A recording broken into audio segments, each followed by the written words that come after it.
Cerno, 33e épisode. Je suis à l'aéroport. Il y a un grand soleil derrière les baies vitrées. Et je pars en Martinique, sur les traces de Thierry Paulin. Madame et messieurs, nous venons d'atterrir à Fort-de-France. Il est 19h passé de 23 minutes en heure locale. Ils étaient deux. Ouais, ils étaient deux. Thierry Paulin. Jean-Thierry Mathurin. Il tuait comme d'autres vont au bureau. À notre époque, ils auraient fait de la télé-réalité. 11 vieilles dames assassinées. Elle me hante en fait depuis toujours. Et toujours la même méthode. Je pensais qu'il est chopé à la sortie de la poste. Torture, coup de ciseaux, strangulation, étouffement par sac plastique, absorption de liquide vaisselle. C'est peut-être bien la mort. Il faut continuer votre chemin. On verra bien où cette histoire nous mène. Il faut aller au bout. 3, 2, 1. Je suis en Martinique, dans une voiture de location, et je me dirige vers Lansalane. Je suis sur une route qui monte. Je passe devant un golf. On voit deux blancs qui sont en train de jouer. J'aperçois la mer, et je vois un panneau. Parking en Salane. Je tourne.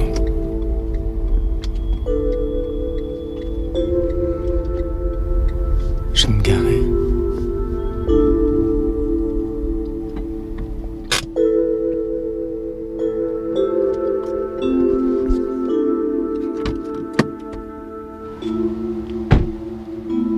Thierry Paulin, c'est peut-être le plus grand criminel de toute l'histoire judiciaire française.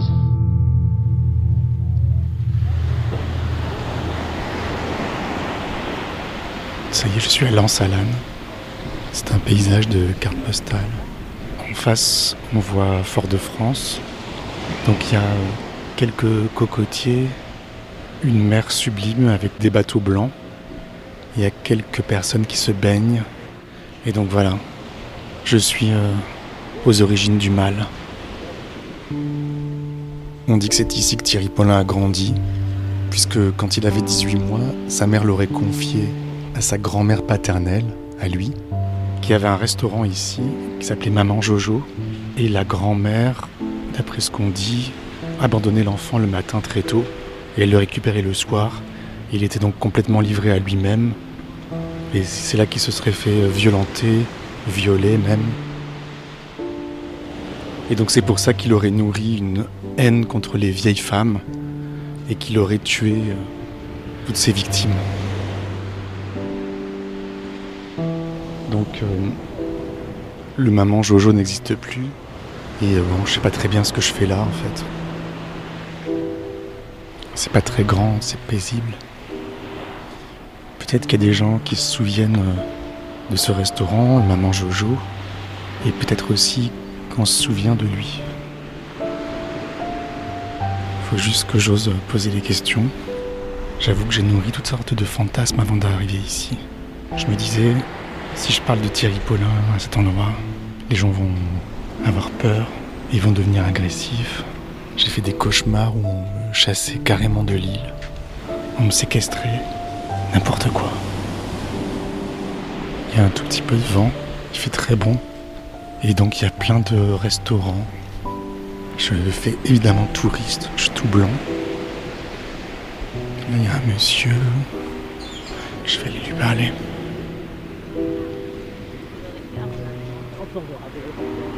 Bonjour monsieur. Je fais un petit reportage en fait sur Lansalane. Je peux m'approcher de vous ? Oui. Comment allez-vous ? Ça va. Ça va ? Oui, tranquille quoi. On le fait aller. Avec le temps. C'est-à-dire le temps ? Vous savez, en ce moment, le temps est un peu bizarre quoi. Je trouve qu'il fait beau. Il fait beau, mais il pleut en même temps. Alors, tu sais, pour les affaires, c'est pas nickel quoi. Quelles affaires ? Le business que je fais, comme je vends de l'artisanat.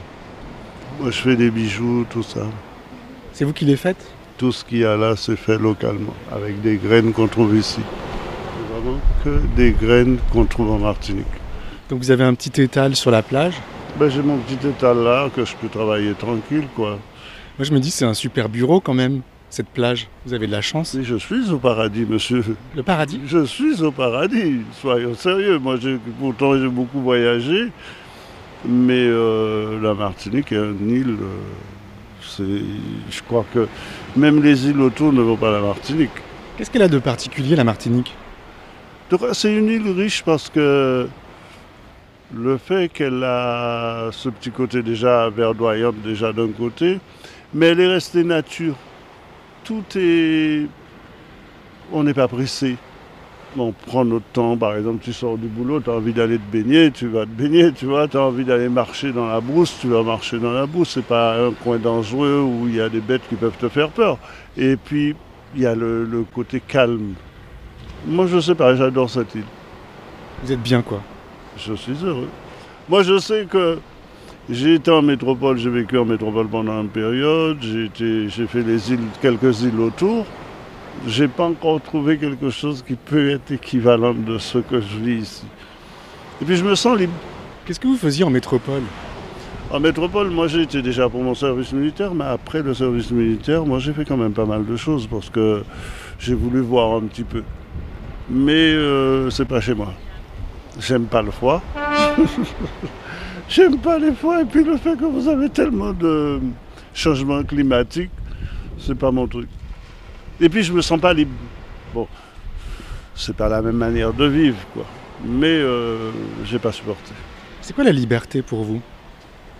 La liberté, c'est de pouvoir se réveiller le matin, que t'as pas de pression, tu vois. T'es obligé de faire ceci, obligé de faire cela. Ça, c'est être libre. Et puis, le fait d'être né dans une île, c'est complètement différent que le fait d'être né dans un grand pays, quoi. Un grand pays est vaste, tu es perdu. Tandis qu'une île, la Martinique, fait 80 km de long, 30 de large. Je me retrouve partout, je ne peux pas me perdre ici. On pourrait se sentir enfermé vu que c'est petit. Non, mais quand on est né dans l'île, on a cette habitude-là et puis on sait où... Le fait, c'est que moi, je sais où tout se trouve. J'ai faim, je sais où aller chercher à manger. Tu vas voir un pêcheur, tu as besoin du poisson pour manger, le pêcheur, il ne te laissera pas tomber. Même si tu ne le connais pas. Il y a de la solidarité?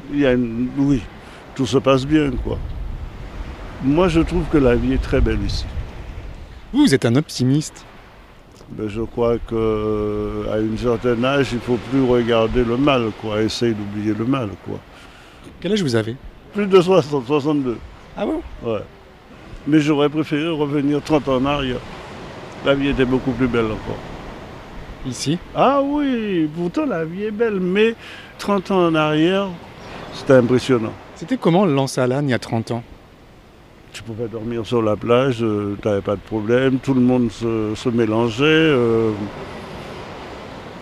C'était, je sais pas, c'était plus douce.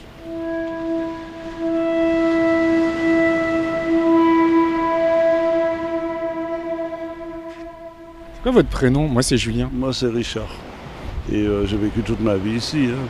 Vous avez grandi sur cette plage? Ah ouais, je connais cette plage où c'était verdoyant. Il y avait plein d'arbres avant ici et on a vécu vraiment une très très belle chose ici. On était dans les bois, on chassait avec notre arbalète, notre petite lance-pierre et on vivait quelque chose de merveilleux, tu vois. On allait se baigner dans les rivières. Maintenant, avec les constructions, tu vois, la modernisation, maintenant les rivières sont polluées. C'est le seul petit côté malheureux. C'est pour ça que je te dis, 30 ans en arrière, on n'avait pas ce problème-là. Puis on pouvait même boire l'eau de la rivière. Alors que maintenant, regarde. Il paraît qu'avant, il y avait un restaurant qui s'appelait Maman Jojo. C'est ça. On est devant, là? On nous a juste devant. Et c'est son fils maintenant, la mère est morte, c'est son fils qui a ça. Je pense que dans la journée, tu peux le rencontrer. Il est sympa? Il est super cool. Il est super gentil. C'est vraiment un bon petit gars, tu vois. Ben, c'est un peu ma génération, quoi. Il a peut-être 2-3 années de moins que moi, mais bon, c'est ma génération. On a fait les 400 coups ensemble. Tu vois?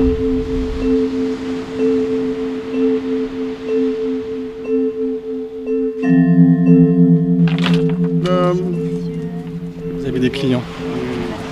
Tout ce qu'il y a là, je fais moi-même. Et ça, c'est quoi ces petites graines? Alors ça s'appelle les graines d'église. Les graines d'église. Ouais. Ah oui. Bon, que Bon, ça, ben, c'est... je crois que je vais vous prendre celui-là, 15 Il n'y a euros. pas de problème, madame. En plus, un prix parce au prix que vous l'aurez trouvé. Richard, je vais me balader, je reviens. Ok, il n'y a pas de problème. Au revoir, messieurs, dames. Au revoir, monsieur.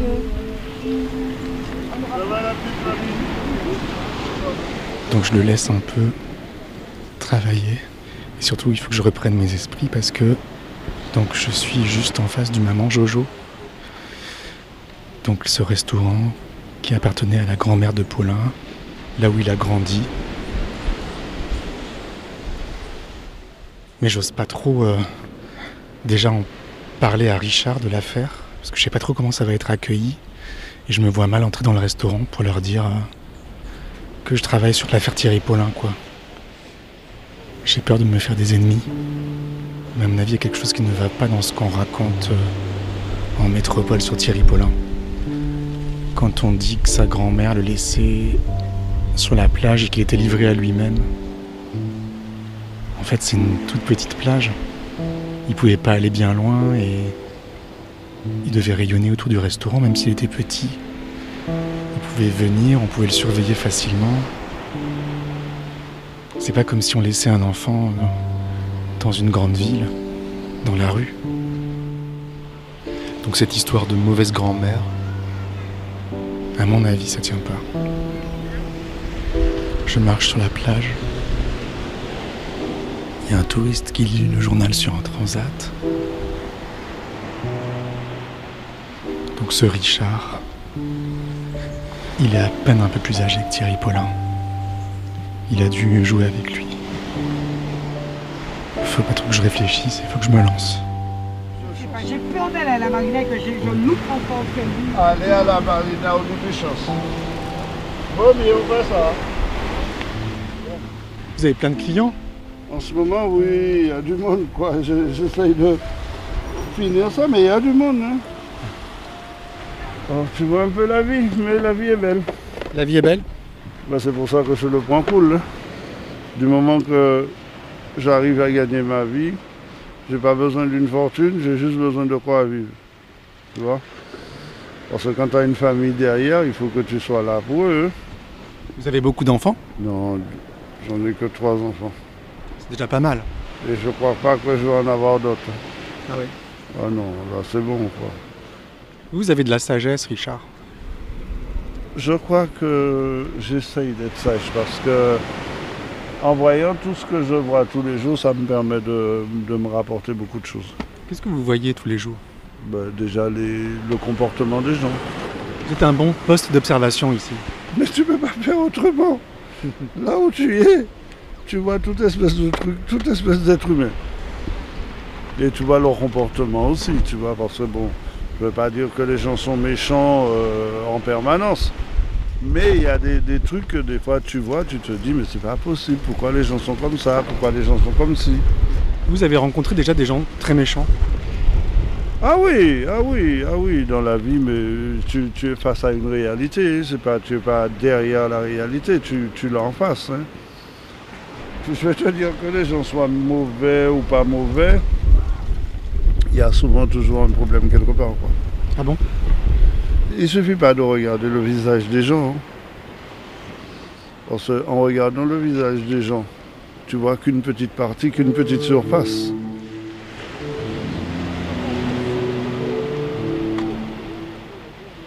C'était qui la dame du Maman Jojo alors? La patronne? Oh, la patronne, c'était une dame majestueuse, quoi, parce que c'était quelqu'un qui connaissait les gens.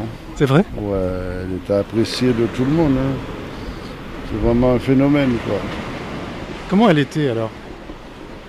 C'est quelqu'un qui avait un cœur... Elle était libre. Elle était libre dans sa tête, elle était assez ouverte aussi, mentalement. Et je crois que c'est quelqu'un qui vivait un peu comme moi, tu vois, naturel. Quelqu'un, il avait envie de... C'est quelqu'un, il a envie de te dire merde, il te dit merde, tu vois. Mais c'est quelqu'un qui avait la porte grande ouverte. C'était quoi son prénom? Je sais qu'elle s'appelait Raphaël, mais je ne peux pas te dire plus. Raphaël. Mais là, le truc, c'est qu'il faudrait que tu vois ça avec ses enfants à elle-même. On dit que c'était la grand-mère de Thierry Paulin. Ouais. C'est la grand-mère de Thierry Paulin.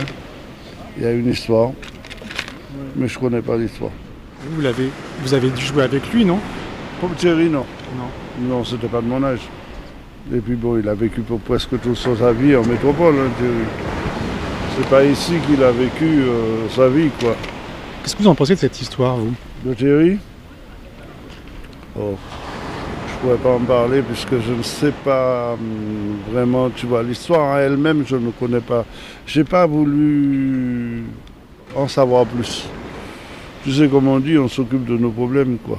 Avant de s'occuper de celles des autres. Et c'est pour ça que j'évite les problèmes, moi. Alors, je préfère rester dans mon monde. Et c'est une histoire qu'on a oubliée ici? Oh, je ne sais pas si les gens l'ont oublié ou si les gens sont toujours dessus. Mais bon, qu'est-ce qui s'est passé dans sa tête? Qu'est-ce qu'il a eu? Quel est le problème? Parce que souvent on critique alors que quand je vois ses parents, ils n'ont pas l'air si mauvais que ça, quoi. Vous les connaissez, ses parents? Ah oui, puisque c'est des enfants de Madame Jojo. On disait qu'elle le mettait dehors le matin et qu'il était livré à lui-même et que c'est pour ça après qu'il tuait des vieilles dames. Mais non, puisque la dame, il n'a pas vécu avec la dame. Comment la dame pourrait lui laisser dehors? Il n'a jamais vécu avec la dame. On dit que sa mère l'avait confié à cette dame. C'est pas vrai? Madame Jojo n'a jamais... Elle s'occupait de ce qui n'était pas ses enfants, alors je ne comprends pas. 2, 4, 6, 8, 9... Tu peux pas... On ne te met pas dehors comme ça, c'est pas vrai. Non, parce que les gens sont trop collés à... Familialement, les gens sont trop costauds. Donc elle s'en est occupée de son petit-fils? Mais la dame avait pas mal d'enfants, il s'en est toujours occupé. Oh, tu sais, que les gens viennent raconter ça c'est leur point de vue, quoi. Tu vois? Alors, tu sais, l'histoire de Thierry Paulin, je pourrais pas en dire beaucoup dessus. 2, 4, 6, 8, 9. Vous vous souvenez pas de lui, quoi? C'est pas que je m'en souviens pas de lui, mais j'ai pas eu de finesse avec lui, quoi. C'est pas quelqu'un que je connais pour te dire... je crois que je l'ai jamais même vu en vrai. Vous vous en souvenez pas, peut-être? Peut-être. Mais je crois que si je l'avais vu en vrai, je l'aurais connu. Mais je peux pas... Je pourrais pas en parler de quelque chose que je connais pas, sinon ce serait de raconter des conneries. Là, on va couper le truc, puisque comme je travaille là... Oui, je vais vous laisser. Pour avoir les concentrations, tu vois. Je suis désolé de remuer cette vieille histoire. Ah non, mais tu remues pas. Mais si tu veux parler avec quelqu'un de ça, lui qui est assis là, avec le t-shirt blanc, lui, il s'y connaît un petit peu. Tu lui demandes, est-ce que tu peux parler de ça? Ok? Ok. Bon, ben bonne continuation alors. Ok, je te remercie. Comment il s'appelle le monsieur en blanc? Julot. Julot? Ouais.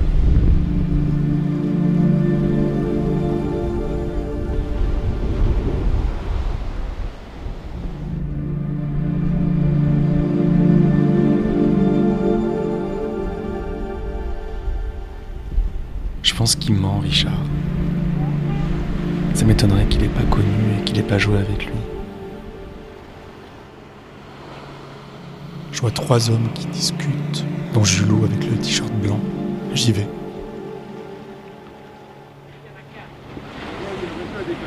Bonjour. C'est vous, Julot? Oui. C'est Richard qui m'a conseillé de venir vous parler, en fait. À propos de... En fait, je m'appelle Julien. Ah ouais? Et je fais un reportage sur l'Ansalane. Qu'est-ce que je peux dire de l'Ansalane? Ça a changé, hein? Qu'est-ce qui a changé? Je suis né ici, mes parents sont nés ici. Depuis les années 50, j'ai toujours habité ici. Vous n'avez jamais quitté l'Ansalane? Jamais. Pour le service militaire, je suis parti en France. Mais j'ai toujours habité en Salane. Ça, c'est ma commune dentale. Vous faisiez quoi? Marin-pêcheur. Vous étiez pêcheur? Marin-pêcheur en Salane. Et j'ai 67 ans, 6 ans bientôt, en mars, mais j'ai toujours habité ici. Mais disons que ça a changé, parce que depuis, ils ont construit en Salane. Mais en Salane, il n'y avait que les familles en Salane qui vivaient. C'était beaucoup plus animé. Et il y avait Maman Jojo, qui avait une paillote à côté.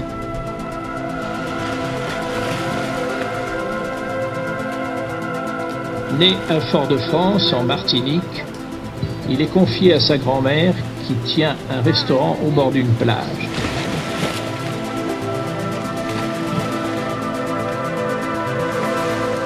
À suivre. Si vous aimez Cerno, parlez-en autour de vous, mettez des étoiles dans votre appli de podcast ou rendez-vous sur patreon.com/cerno. À très bientôt, et n'oubliez pas, ne laissez pas traîner vos grands-mères.